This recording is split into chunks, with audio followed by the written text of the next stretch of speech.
এই ছেলে, তোমাদের এখানে কথা হচ্ছে না ওপরে কথা হচ্ছে? তো তাহলে তোমরা দেখো, চলমান মানুষের কথা বলে না, দাঁড়িয়ে আছে যারা তারা বলছে। হয় তাদেরকে এখানে আসতে বলতে হবে, না হলে চলে যেতে বলতে হবে। আমি আব্দুর রাজ্জাক বিন ইউসুফ কথা বলছি আর আপনি গল্প করছেন। আপনার তো লজ্জা নেই মনে হচ্ছে। আপনি একটু শরম করেন না? আপনার একটু লজ্জা হয় না? কোন সাহস আপনি কথা বলেন? আমি সালাম দিয়েছি মানে আপনি নিজেকে পাথর মনে করবেন, মুখ খুলবেন না। আমি আপনার জন্য এসেছি,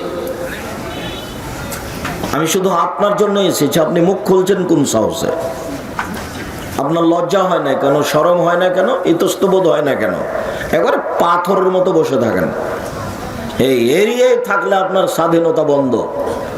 স্বাধীনতা খর্ব করে মানুষের মতো হয়ে বসে থাকবেন। পশু প্রাণীর আচরণ অন্তত আমাকে দেখাবেন না।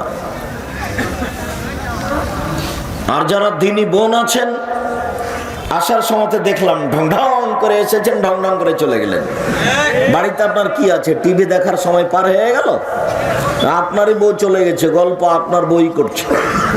বউকে বাড়িতে গিয়ে বলিয়েন যে কোন কাজে এসেছো। নিজেকে পুরুষ মনে করেন না?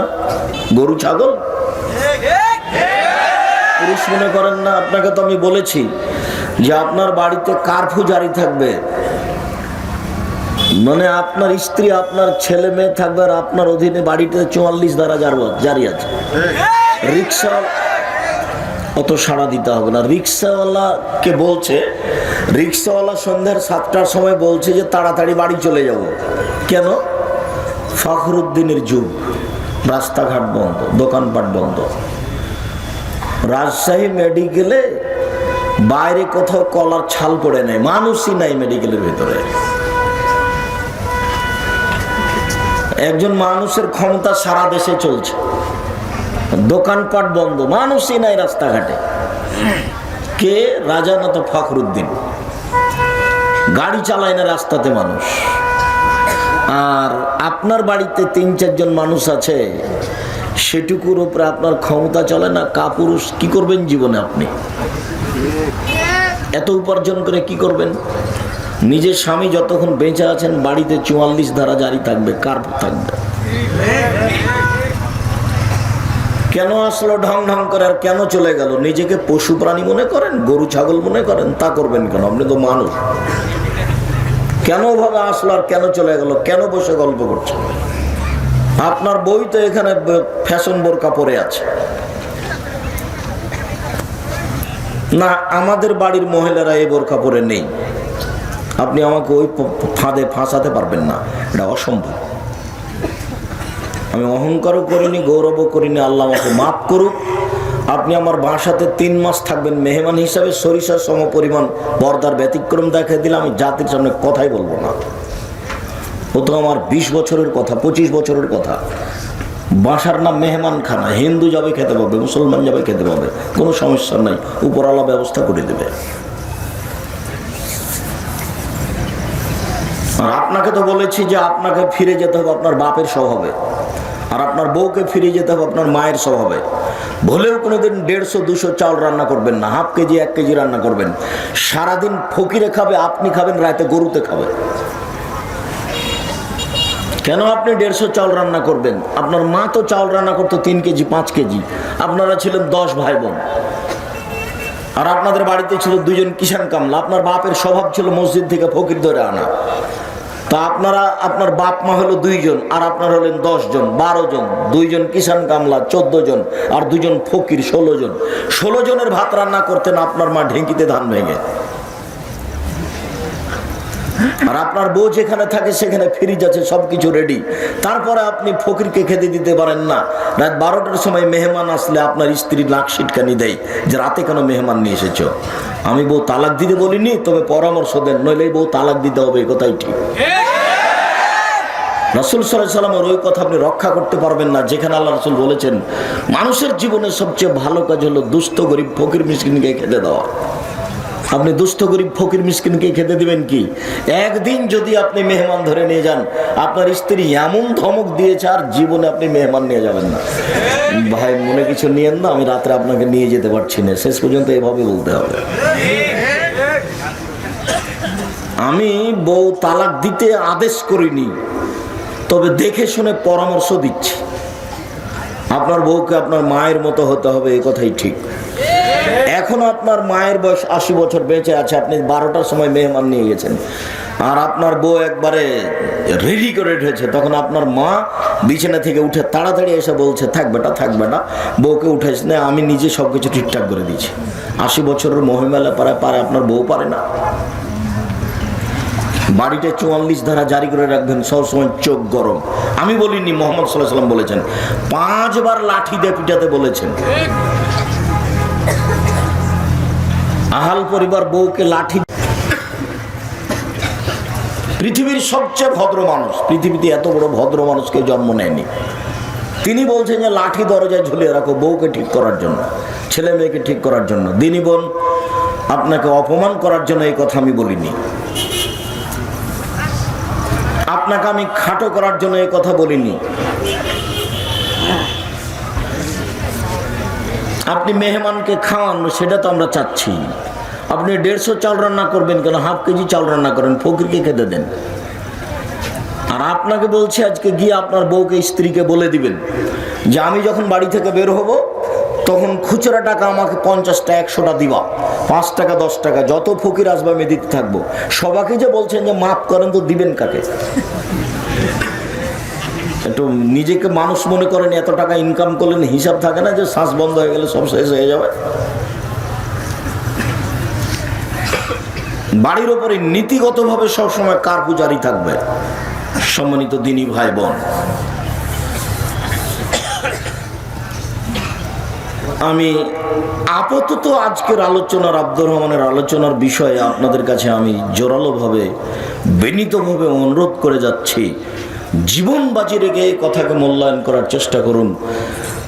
সেটাই আমি বলে থাকি যে মানুষের জীবনে দ্বিতীয় জরুরি কাজ হচ্ছে হালাল রুজি, আর তৃতীয় জরুরি কাজ হচ্ছে কোরআন তেলাওয়াত করা,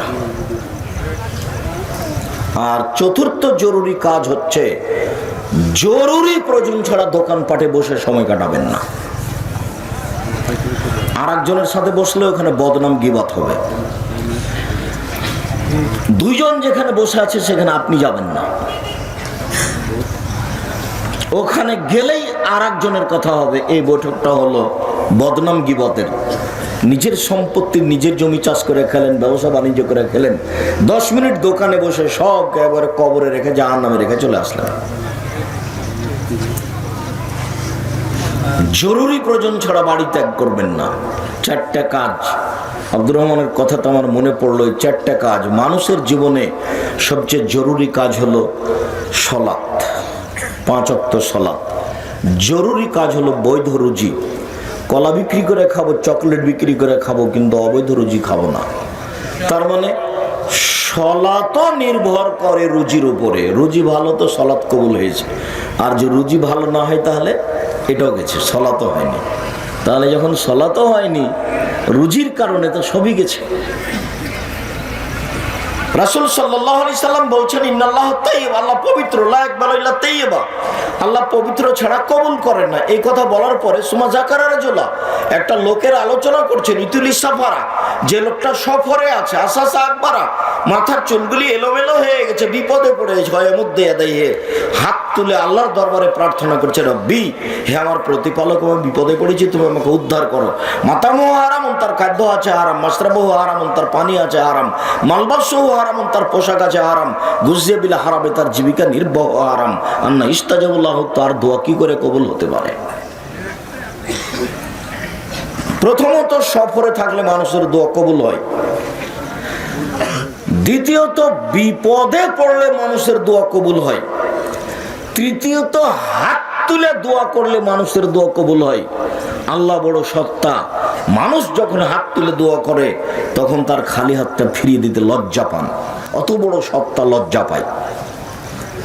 কেমনে তার হাতটা ফিরিয়ে দিই? তো হাত তুলে দোয়া করছে, বিপদে পড়ে দোয়া করছে, সফরে আছে, সবটাই হচ্ছে দোয়া কবুলের মাধ্যম। এরপরে তার দোয়া কবুল হয় না। এই জন্য যে খাদ্য হারাম, এই জন্য যে পানি হারাম, এই জন্য যে পোশাক হারাম, এই জন্য যে জীবিকা নির্বাহ হারাম। তাহলে কি হলো দেখেন, পয়সা তো অনেক ইনকাম করলেন, নিজেই বুঝতে পারলেন না যে পয়সা কেমন। আমি আপনাকে কলা বিক্রি করে ছোট ব্যবসা করতে বলিনি। যারা ব্যবসা বাণিজ্য করছেন তারা মনে করবেন যে ঢাকা শহরে আমি সবচেয়ে বড় ব্যবসা করব। কোটি টাকা ইনকাম করতে হবে, বেশি টাকা ইনকাম না করলে আপনি দিন ধর্মের উপকার করতে পারবেন না। আবু বকর সিদ্দিক রাদিয়াল্লাহু তাআলা ওনার ঈমান বড়, তবে টাকা কম। মুখের ভাষা একেবারে সারা পৃথিবীর মানুষকে ডিঙিয়ে চলে গেছে, তবে কাজ হবে উসমানের টাকা দিয়ে। আবু বকর খুব জটিল পথ, 6 থেকে 800 কিলোমিটার পথ, তাবুকের যুদ্ধে যেতে হবে, কি করা যায়? ওমর, ওসমান। তো ওমর বলছেন যে বাড়িতে যা আছে তার অর্ধেক দিলাম। তো উনি বললেন যে আমি অনেক কিছু দিয়েছি, এবার আবু বকর সিদ্দিককে হারিয়ে দেব। আবু বকর সিদ্দিক, আমি আপনাকে আর আল্লাহকে বাড়িতে রেখে যা আছে সবই দিলাম। তো বাক্য তো এমন বলেছেন, আর কেউ এই বাক্যকে উপেক্ষা করে কিয়ামত পর্যন্ত কেউ যেতে পারবে না, কিন্তু টাকা দিয়ে ভ্যান ভাড়াও হবে না। ওসমান, আচ্ছা ঠিক আছে, আপনার যত লোক যাবে তাবুকের যুদ্ধে তার অর্ধেকের যাতায়াত খরচ, খাওয়া খরচ আমি দিব। তো যাতায়াত খরচ মানে উট দিবেন, 30,000 মানুষ ছিল, 15,000 মানুষকে 15,000 উট দিবেন। এবার আপনি লাগান 15,000 উটের দাম কত? 30,000 মানুষের 3 মাসের যাতায়াত খাওয়া খরচ দিবেন। 1,000 মানুষের একদিনের খাওয়ার কত লাগে? তাহলে 15,000 মানুষের 3 মাসের খাওয়া খরচ কত লাগতে পারে? তার নাম ধনী, তার নাম টাকা। আপনি 10 টাকা ইনকাম করে অহংকার করতে লাগলেন, তাহলে তো আপনি বুঝতে পারেননি যে রুজি আপনি ইনকাম করলেন না উপরওয়ালা দিল। বেশি পয়সা ইনকাম করেন, দিন ধর্মের উপকার করতে পারবেন। আমি জানি না জামিয়া সালাফি আপনি কয় টাকা দেন। আমি অনেক দিন থেকে আসছি এতটা অঞ্চলে, আর মনে করি এটা ঢাকার পাশে, মানে এর প্রায় সবাই ব্যবসায়ী। আবার এসব এলাকার লোক প্রায় সাভারে থাকে, সবাই ইনকাম করে। আমি জানি না জামিয়া সালাফির পিছনে আপনার কত টাকা খরচ আছে। জামিয়া সালাফে প্রতি মাসে বেতন লাগে 18 লক্ষ। এখন এক মাসের বেতন লাগে 18 লক্ষ। 3,500-এর বেশি ছেলে মেয়ে, সব ভিন্ন ভিন্ন জায়গায় থাকে, খায়। 500 জন অসহায় ছেলে মেয়ে আছে, 200 জন ইয়েতিম আছে, 200 জন ইয়েতিম। জানি না আপনার কয় টাকা সেখানে খরচ হয়। 550 শতক জমি কিনছি এখন এই রূপগঞ্জ, নারায়ণগঞ্জ, ঢাকা 300 ফুট রাস্তার মাথায়। জামিয়া সালাফিয়া ডাঙ্গিপাড়া পবা, রাজশাহীতে একটা বাইতুল হাম জামে মসজিদ, যাতে 3,000 মুসল্লি একসাথে একতলাতে সালাত আদায় করতে পারবে। এদেশে বড় মসজিদ, 90% জমির উপরে মসজিদ। মসজিদেতে এখন পর্যন্ত খরচ হয়েছে প্রায় 10 কোটি টাকা। আমি জানি না আপনার কয় টাকা আছে, তবে এটা মানুষের দেওয়া টাকা। যদি সাভারের জনগণের টাকা না থাকে, ধামরাইয়ের জনগণের টাকা না থাকে, তো ওখানে আছে কার? আপনি সেদিন বলে গেছি, আপনি টাকা না দিলেও এই প্রতিষ্ঠান হবে ইনশাল্লাহ। কিভাবে হবে আমি জানি না, নিশ্চিত হবে, অবধারিত হবে, হবেই হবে ইনশাল্লাহ। কিন্তু আপনি না দিয়ে হয়ে যাক, এটা আমি চাই না। আপনি বলবেন যে আমি বাইতুল হাম জামে মসজিদে 500 টাকা দিতে পারিনি, এরকম একটা দুঃখজনক কথা আপনার থেকে যাক, এটা আমি কোনোদিন আশা করি না। তবে আপনি কৃপণ হলেও তৈরি হবে, না হলেও তৈরি হবে। একটা প্রতিষ্ঠানের এরিয়ায় 20-30 বিঘার মতো, ভিতরে ঢুকলে আপনার মানে অবাক লাগবে দেখে। মানে দোয়া করা ছাড়া আপনার কোনো পথ থাকবে না। ওই হিসাব নিকেশের প্রতিষ্ঠানই নাই এদেশে। তাহলে কৃপণ হয়েন না, আর কোনো সময় দুর্বল হিংসার চোখে দেখবেন না। যেতে আপনাকে তো আমি বলেছি যে অন্তত পয়সা খরচ করে জামিয়া সালাফি একটু দেখে আসেন। ছেলে মেয়েদের ভিন্ন ভিন্ন থাকার খাওয়ার ব্যবস্থা। মনে করছি যে এই 300 ফুট রাস্তায় একটা মসজিদ তৈরি করব, যার একতলাতে 10,000 মানুষ একসাথে সালাত আদায় করতে পারবে ইনশাআল্লাহ। এবং সেটা খুব তাড়াতাড়ি আরম্ভ করব আশা করছি ইনশাআল্লাহ। টাকা পয়সা আমার কাছে থাকলেও হবে, না থাকলেও হবে, হবেই হবে ইনশাআল্লাহ। এটা আমার সাহস, এই জন্য যে আমি 10 পয়সার ক্ষতি করি না, এটা আমার সাহস। আমি 10 পয়সা আর খায় না, ওখানে 10 টাকা যদি আমি খাই কোনো সন্ধ্যা, তো আমি তার টাকা দিয়ে দিই। আমার দিয়ে আপনাদের কারো 10 পয়সার ক্ষতি হবে না, জামিয়া সালাফিয়ার কোনো টাকা নষ্ট হয় না। এবং আপনাকে আমি কোনোদিন একটা লাউ কিনে পাঠিয়ে খুশি করব না, এ কাজ আমি করি না। 10 পয়সা দেন জামিয়া সালাফে, আমাকে খুঁজে দিতে হবে। আপনি 2 লাখ টাকা দান করেছেন, তারপর আর একদিন গেছেন, আব্দুর রাজাক সাহেব আসসালামু আলাইকুম, চিনতে পারছেন কি? জি না, আপনাকে আমি চিনতে পারি না। তো তখন আপনি যদি বলেন আমি 2 লক্ষ টাকা দিলাম, বলবেন না চিনতেই পারলেন না। এ আশা করলে জামিয়া সালাফে টাকা দিতে হবে না। এই হিসাব আপনি আমার কাছে চাইতে পারেন না, এটা অসম্ভব। ওই ধারণা আপনার বাতিল। আপনি বলবেন যে আমি জান্নাত কেনার জন্য টাকা দিয়েছি, আপনি আমাকে মূল্যায়ন করবেন এই জন্য নয়। আর আমি জানি এদেশে উন্নত মানের বড় প্রতিষ্ঠান জামিয়া সালাফিয়া, আমার মনে বড় সাধ। এদেশের মাটিতে উন্নত মানের প্রতিষ্ঠান গড়ব ইনশাল্লাহ, সেটা হলো জামিয়া সালাফিয়া। সেখানে ছেলে মেয়ে উন্নত মানের শিক্ষা অর্জন করে, বাংলা ইংরেজি আরবি শিক্ষা অর্জন করে জাতির অন্যায়ের বিরুদ্ধে লড়বে মুখে কলমে মিডিয়ায়। তারই মাধ্যম হচ্ছে মাসিক আল ইতেসাম পত্রিকা, যাতে 50টা প্রশ্নের উত্তর আছে। এবং প্রত্যেক মাসে ফতোয়া বোর্ড বসে, 10 জন মুফতি সেখানে বসেন, বসে ফতোয়া পাস করেন, তারপরে ফতোয়া পত্রিকা আসে। সম্মানিত দিনী ভাই বোন, বলছিলাম কথা বলার পূর্বে আবারও একটু জরুরি কথা বলে নিই। আপনাকে দীর্ঘ সময় ধরে কষ্ট দেবে এটা আমি চাইনি, অল্প সময় কষ্ট দিব। যে যেখানে আছেন এক খেয়ালে চেয়ে আমার কথাগুলি মূল্যায়ন করার চেষ্টা করবেন। কষ্ট হলেও, ব্যস্ততা থাকলেও কিছুক্ষণের জন্য উঠে গিয়ে পরিবেশ নষ্ট করবেন না, অনুরোধ রক্ষা করার চেষ্টা করুন। আর বাড়িতে গিয়ে মা বোন খালা ফুফুকে সতর্ক সাবধান করে দিয়েন, পরবর্তীতে কোনোদিন আসলে যেন এইভাবে ঢং ঢং করে আসবে আর ঢং ঢং করে চলে যাবে, এই জন্য বেঢঙ্গা আচরণ না দেখায়। আপনি মনে করেছেন আপনার বউ শিক্ষিতা, কিন্তু আমি তো এখনো মনে করিনি। আমাকেও মনে করতে হবে যে আপনার গতিটা কেমন, পারিবারিক অবস্থাটা কেমন। মহান আল্লাহ বলেন, ওয়াস্তাঈনু বিস-সাবরি ওয়াস-সালাহ, পৃথিবীর মানুষ তোমরা আল্লাহর কাছে সাহায্য চাও সালাতের মাধ্যমে আর ধৈর্যের মাধ্যমে। প্রত্যেকটা মানুষের সুবিধা অসুবিধা বিপদ আছে। প্রত্যেকটা মানুষ বলতে পারে যে আল্লাহ তুমি আমার একটা ভ্যানের ব্যবস্থা করে দাও, আল্লাহ তুমি আমার একটু জমির ব্যবস্থা করে দাও। এই কথাটা যে আপনি বলবেন, তো সুন্দর করে ওযু করে 2 রাকাত সালাত আদায় করবেন, তারপরে আল্লাহকে বলবেন আপনার কথা। সালাতের পরে আপনি হাত তুলে করেন আর যেমনিতেই করেন, তবে আগে 2 রাকাত সালাত আদায় করে নেবেন। যেটা বিদাত সেটা হলো সবাই মিলে সালাতের পরে হাত তুলে দোয়া করা বিদাত।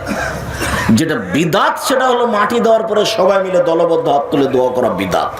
যেটা বিদাত সেটা জালসার পরে, বিবাহ শাদীর পরে সবাই মিলে দলবদ্ধভাবে হাত তুলে দোয়া করা বিদাত। হাত তুলে দোয়া করতে হবে পানি চাইতে গিয়ে ইস্তিস্কার মাঠে। যদি মাঠে হয় তাহলে এইভাবে, আর যদি জুমার খুতবা চলাকালীন হয় তাহলে জুমার খুতবা চলতে চলতেই এক পর্যায়ে হাত এইভাবে উঠিয়ে সবাই মিলে বলতে হবে আল্লাহ বৃষ্টি দাও। এছাড়া দলবদ্ধভাবে হাত তুলে দোয়া করার কোনো আর স্থান নেই। আপনারা বিস্তারিত দেখতে পারেন আইনে রাসূল সাল্লাল্লাহু আলাইহি ওয়াসাল্লাম দোয়া অধ্যায়, আব্দুর রাজ্জাক বিন ইউসুফ দোয়ার বইয়ে। ওখানে প্রায় 35 থেকে 42টি হাদিস দেওয়া আছে হাত তুলে দোয়া করার, আর 16টি স্থান উল্লেখ করা আছে কোথায় কোথায় হাত তুলে দোয়া করতে হবে। সম্মানিত দিনী ভাই বোন, প্রত্যেকটা মানুষের বিপদ থাকতে পারে, প্রত্যেকটা মানুষের প্রয়োজন থাকতে পারে। ও 2 রাকাত সালাত আদায় করে চাইতে থাকবে ধৈর্যের পরিচয় দিয়ে। চাইলেই কবুল হবে না, দেরিও হতে পারে। অপমান অবস্থায় রাসূল সাল্লাল্লাহু আলাইহি সাল্লাম দোয়া করলেন, কিন্তু 12 বছর লাগলো দোয়া কবুল হতে।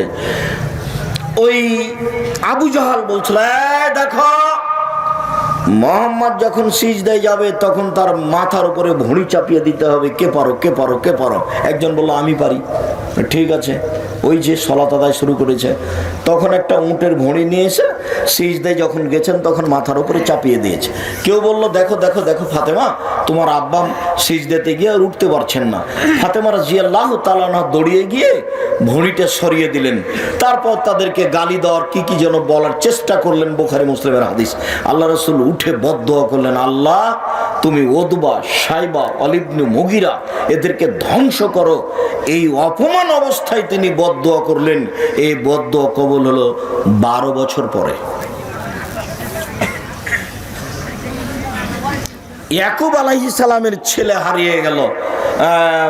11টা ছেলে এসে বলল একটা ছেলের কথা, আব্বা আপনি তো বিশ্বাস করবেন না, আমরা তো আসলে ইসবের পাশে কাপড় চোপড় রেখেছিলাম, ও কাপড় চোপড় নিয়েছিল, বাঘে এসে ধরে নিয়ে চলে গেছে। আপনি বিশ্বাস করবেন না, দেখেন দেখেন দেখেন ওর জামাতে রক্ত লেগে আছে, আমরা জামা নিয়ে এসেছি। জামাতে রক্ত লেগে আছে কথা ঠিক, কিন্তু জামা কাপড় ছিঁড়ে ছিল না। তখন ওর বাপ দেখে বুঝেছেন ইয়াকুব আলাইহিস সালাম না, বাঘে বাচ্চাকে ধরলে তো জামা একটু কেমন থাকতো, ছিঁড়া ছোটা থাকতো, তো কিছুই না, জামা একবারে সুন্দর হয়ে আছে, খালি রক্ত লেগে আছে। তখন বাপে বললে, তোমরা অন্যায় করেছো, এর ফল তোমাদের হবে, আমি ধৈর্য ধারণ করি।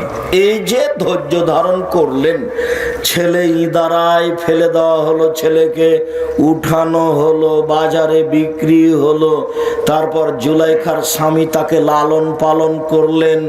তারপরে বড় হলো, 12 বছর জেলে থাকলেন, জেল থেকে বের হয়ে দেশের নেতৃত্ব নিলেন। তারপরে বাপ মাকে ডেকে পাঠালেন, বাপের দোয়া কবুল হলো বিপদে পড়ে প্রায় 25 বছর পর। তো আপনি যদি বলেন যে 2 দিন দোয়া করার পরে বলেন যে খুব দোয়া করেছি, হয় না, কই হয় না, খুব দোয়া করেছি, তাহলে তো আপনার ধৈর্য হলো না। আল্লাহ বলছেন যে সাহায্য চাও, 2 রাকাত সালাত আদায় করে আর ধৈর্য ধারণ করো, তাহলেই ফল পাবা। সালাত আদায় করতে হবে, 2 রাকাত সালাত আদায় সুন্দর করে ওযু করে, সুন্দর ওযুর দাম আছে। রাসূল সাল্লাল্লাহু আলাইহি সাল্লাম একদা আমাদের নবীকে বলছেন, এক হাদিসে এসেছে, পিঠের উপরে হাত দিলেন আল্লাহ স্বপ্নে। আমাদের নবী বলছেন যে আমি স্বপ্নে দেখছি যে আল্লাহ আমার পিঠের উপরে হাত লাগালেন। তখন আমি এইখানে ঠান্ডা অনুভব করলাম, বুকে ঠান্ডা অনুভব করতে আমাকে আল্লাহ বলছেন, মোহাম্মদ হাল তাদরি ফিমা ইয়াখতাসিমুল বালাউলা আলা, বলতে পারো মোহাম্মদ উপরে কি নিয়ে হইচই হচ্ছে? জি হ্যাঁ, আমি বলতে পারি। কি নিয়ে?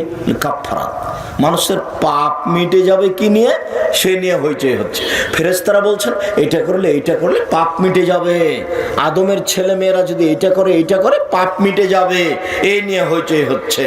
তো সেইটা হলো এই যে আল মাকসু বাদাল আল মাকসু ফিল মসজিদে বাদাস সালাওয়াত, সালাতের পরে মসজিদে বসে বসে তাসবিহ তাহলিল করবে, জিকির আজকার করবে।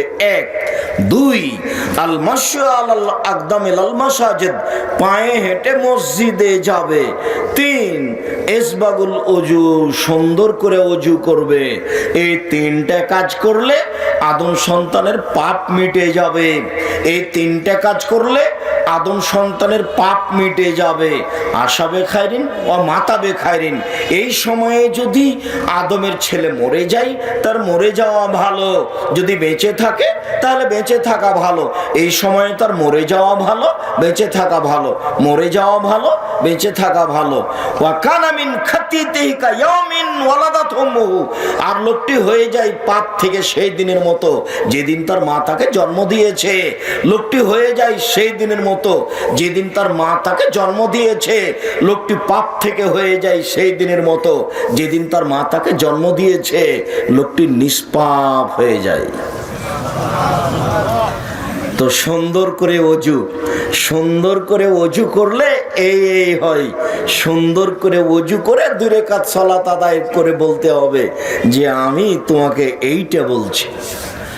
উসমান রাদিয়াল্লাহু তাআলা আনহু বলেন, রাসূল সাল্লাল্লাহু আলাইহি ওয়াসাল্লাম বলেছেন, মান তাওয়াদ্দা ওযুই হাজা, শোনো শোনো, তোমাদের কোনো ব্যক্তি যদি আমার এই ওযুর মতো ওযু করে, মানে 3 বার করে অঙ্গগুলি ধৌত করে, তোমাদের কেউ যদি আমার এই ওযুর মতো ওযু করে, ও ইসল্লি রাকাতাইন, তারপরে 2 রাকাত সালাত আদায় করে, ওয়ালা ইউহাদ্দিসু নাফসাহু ফিহিমা, আর এই 2 রাকাত সালাতে মনে মনে কথা না বলে,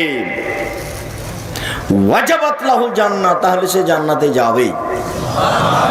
যেটা বলবে সেটা আমি মেনে নিব, যেটাও বলবে সেটা আমি মেনে নিব, মনে মনে কথা না বলে। এটা খুব কঠিন। আল্লাহু আকবার বলার পরে দেখবেন যে আপনি কোথায় কোথায় যে চলে গেছেন, সব কথা মনে পড়বে, শয়তান খালি ঠেলে নিয়ে বেড়াবে। আমি একদিন বাস ধরার জন্য বাস টার্মিনালে গেছি, তো আমাকে দেখে একটা লোক লাফ দিয়ে ধরে বুকের সাথে জড়িয়ে নিয়ে বলছে, আপনি যে বললেন যে সুন্দর করে 2 রাকাত ওযু করে 2 রাকাত সালাত আদায় করলো, মনে মনে কথা বললো না, তাহলে তার সব পাপ ক্ষমা। আমি এই আশা করে কত যে চেষ্টা চালাচ্ছি ওযু করে 2 রাকাত সালাত আদায় করা আর মনে মনে কথা না বলা, কি একদিনে যে টিকতে পারি না। আপনার কি হয়?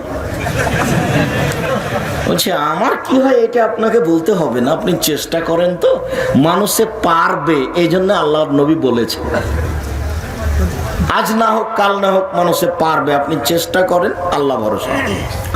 উকবা বিন আমির রাদিয়াল্লাহু তাআলা আনহু বলেন, এই ছেলে, আপনার পাশ থেকে যেন কোনো ছেলে উঠে যেতে না পারে, আর দয়া করে আপনি আমাকে প্রয়োজন দেখায়েন না, যেহেতু আপনার আমি কোনো প্রয়োজন গ্রহণ করব না। আপনি অনেক কষ্ট করে এসেছেন, অনেক পয়সা খরচ আছে, আর আমরাও কষ্ট করে এসেছি শুধু আপনার জন্য। আর আমি তো আর আব্দুল্লাহ বিন ফজল রাহিমাহুল্লাহ নই যে ঘন্টার ঘন্টা বক্তব্য দেব ফজর পর্যন্ত। ওরকম আমার কাছে বিদ্যাও নেই, ভাঙাচোরা টুটা ফাটা বিদ্যে নিয়ে ঘুরি, যা আপনি দেখতে পাচ্ছেন এটাই। সম্মানিত দিনী ভাই বোন, উকবা বিন আমির রাদিয়াল্লাহু তাআলা আনহু বলেন, মান তাওয়াদ্দা, যে ব্যক্তি ওযু করলো, ফাসালাল ওযুয়া, সুন্দর করে ওযু করলো, সুমাইয়া কমো, তারপর দাঁড়ালো, ইসল্লি রাকাতাইন, ও এখন 2 রাকাত সালাত আদায় করবে, মুকবিলান আলাইহিমা বিকালবিহি ওয়াজহিহি, মনে প্রাণে ভয় ভীতি নিয়ে একেবারে সুন্দর করে একনিষ্ঠ হয়ে একমুখী হয়ে খালেস অন্তরে 2 রাকাত সালাত আদায় করলো, গফির লাহু মা তাকাদ্দামা মিন জামবিহি, তাহলে তার অতীতের সব পাপ ক্ষমা। নফল সালাত, নফল সালাত আদায় করলে আপনার অনেক সুবিধা। কুরাইব রাদিয়াল্লাহু তাআলা আনহু বলেন যে কুনতু আবিতু মা রাসূলিল্লাহ সাল্লাল্লাহু আলাইহি সাল্লাম লাইলাতান, আমি কুরাইব একদা রাসূলের সাথে রাতে ছিলাম, কোন এক রাতে কোন এক জায়গায় আমি রাসূলের সাথে ছিলাম। ফাআতাইতুহু বিহা ওয়াজুহি ওয়া হাজাতিহি, আমি রাতে তার কাছে ওযুর পানি নিয়ে আসলাম আর তার প্রয়োজন মেশক নিয়ে আসলাম। তো মেশক আর ওযুর পানি দেখে খুব খুশি হয়ে গেছেন, খুশি হয়ে বলছেন, সালমা শেতা, এই কুরাইব, তোমার মনে যা লাগে সেটাই চাও, যা চাইবে তাই দিয়ে দিব। যখন অধীনস্থ লোক মালিকের কথা মতো চলে তখন মালিক খুব খুশি হন। দেখবেন একজন বড় ব্যবসায়ী 2-3টা কর্মচারী আছে, আহমদ জি, বাহ খুব তো তুই ভদ্র ভালো ছেলেরা দেখছি, আহমদ জি, এখন ঈদের দিনের সময় এসেছে, আহমদ কি কি নিবি বল, আচ্ছা ঠিক আছে, তুই যেটা চাবি সেটাই তোকে দিয়ে দেবো। খালেদ নে, খালেদ নে, খালেদ জি, তোর হবে না এখানে থাকা, তোকে দিয়ে কাজ চলবে না। তো কর্মচারী যদি খুব ফুর্তি হয়, বলার সাথে যদি করে, তাহলে মালিক খুশি হন। তো রাসূল ওর পানির বদনা আর ও মেশক দেখে খুশি হয়ে গেছেন, খুশি হয়ে বলছেন, তুমি চাও তো শাল, চাও, তুমি কি চাও দেখি, চাও দেখি। তখনও বলছে যে আসআলুকা মুরাফাকাতাকা ফিল জান্নাহ, আমি আর কি চাইবো, আপনার সাথে জান্নাতে থাকতে চাই। আল্লাহর নবী যে গায়েবের খবর জানেন না এটা তার প্রমাণ। ও যে জান্নাতে রাসূলের সাথে থাকতে চাইবে এইটা কিন্তু আল্লাহর নবী মনে করেননি। আল্লাহর নবী মনে করছেন যে মনে হয় 5,000 টাকা চাইতে পারে, মনে হয় 5-10 শতক জমি চাইতে পারে, আমি দিয়ে দেবো যে তুমি এই এলাকায় বসবাস করো। কিন্তু যখন বলেছে যে আমি আপনার সাথে জান্নাতে থাকতে চাই, তখন আল্লাহ রাসূল বলছেন আওয়া গায়রা যাক, না না না না না, এটা নয়, অন্য কিছু চাও, অন্য কিছু চাও, এটা নয়, অন্য কিছু চাও। তখন লোকটি বলছে হোয়া যাক, আমি এটাই চাই, অন্য কিছু চাই না। এরপরে যেটা কথা সেটা হলো মূল কথা। আল্লাহ রাসূল বলছেন আইন্দি বিকাসরাতিস সালাত বিকাসরাতিস সুজুদ, তুমি আমাকে বেশি বেশি নফল সালাত আদায় করে সাহায্য করো, আমি তোমাকে সরাসরি জান্নাতে নিয়ে যেতে পারবো না। পৃথিবীর সবচেয়ে দামি মানুষ, বিচারের মাঠে আল্লাহ বলবেন যেদিন কেউ কথা বলতে পারবেন না, কেউ পারবেন না, যেদিন ইব্রাহিম আলাইহিস সালাম কথা বলতে পারবেন না, সেই দিন আল্লাহ বলবেন সালতুতা ওয়াসফে তুশাফা, চান যা চাইবেন তাই দিয়ে দিব, সুপারিশ করেন যে বিষয়ে সুপারিশ করবেন আমি সেটাই মেনে নেব। বলেন আপনি কি চাচ্ছেন, যা চাইবেন তাই দিয়ে দিব, যা সুপারিশ করবেন তাই আমি মেনে নিব। এত বড় ক্ষমতাধর মানুষ বলছেন যে না না না না, আমি তোমাকে জান্নাতে নিয়ে সাথে থাকতে পারবো না, তুমি অন্য কিছু চাও। তখন বলছে আমি ওইটাই চাই, তাহলে তুমি আমাকে সাহায্য করো। কি করে? সালাত, নফল সালাত। উমামা বাহিলি রাদিয়াল্লাহু তাআলা আনহু বলেন রাসূল সাল্লাল্লাহু আলাইহি ওয়াসাল্লাম বলেছেন আলাইকুম বিকিয়ামিল লাইলি হুয়া দাবুস সালিহিন মান কানা ক্বাবলাকুম, তোমরা রাতের সালাত আদায় করো, তাহাজ্জুদ পড়ো, নফল সালাত আদায় করো, এটা হচ্ছে পূর্বের লোকের ভালো কর্ম।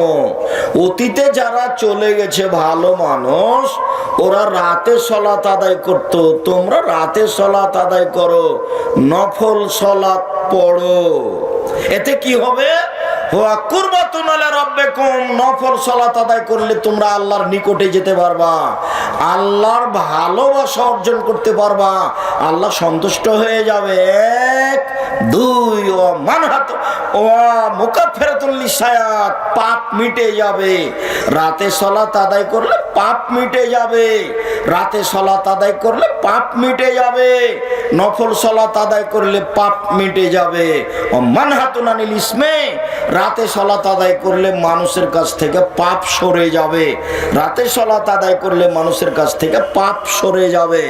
এই উপস্থিত বৈঠকের ছেলে মেয়েরা শোনো, যারা তোমরা দিন রাত বলার পরেও মোবাইলে প্রেম প্রীতির গল্প বন্ধ করতে পারো না, তোমরা রাতে উঠে 2 রাকাত সালাত আদায় করে কান্নাকাটি করো, বন্ধ হবে ইনশাআল্লাহ।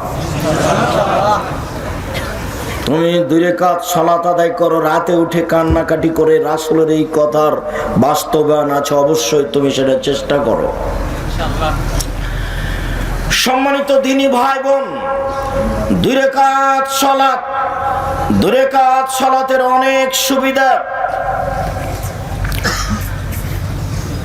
খালেদ আল জোহানী রাদিয়াল্লাহু তাআলা আনহু বলেন রাসূল সাল্লাল্লাহু আলাইহি সাল্লাম বলেছেন মান সাল্লা রাকাতাইনে ওয়ালাম ইয়াসু ফিহিমা, মানুষ যদি 2 রাকাত সালাত আদায় করে, অলসতা না করে, গফিরা লাহু মা তাকাদ্দামা মিন জামবিহি, তাহলে তার অতীতের সব পাপ ক্ষমা। 2 রাকাত সালাত। বুরায়দা রাদিয়াল্লাহু তাআলা আনহু বলেন দা রাসূলুল্লাহ সাল্লাল্লাহু আলাইহি সাল্লাম লে বেলাল বাদাল ফজরে, একদা ফজর সালাতের পরে আল্লাহ তাআলা বেলাল রাদিয়াল্লাহু তাআলা আনহুকে ডাকলেন, ডেকে বলছেন বেলাল আইয়ু আমালিন আরজা ইনদা কামিলতাহু, বলো তো বেলাল তুমি এমন কি আমল করো যে ব্যাপারে তুমি আশাবাদী, যে আমল আল্লাহর দরবারে আমল কবুল হচ্ছে, বলো তো বেলাল তুমি কি আমল করো যে আমলের ব্যাপারে তুমি আশাবাদী? মা দাখালতুল জান্নাতা কাত্ত, আমি জান্নাতে প্রবেশ করিনি কখনো। কুল্লামা দাখালতুল জান্নাতা, যতবার আমি জান্নাতে প্রবেশ করেছি, সমেত খাসখাসাতা নালাক, দেখি তুমি আমার আগে আগে জান্নাতে জুতা পায়ে দিয়ে হাঁটো।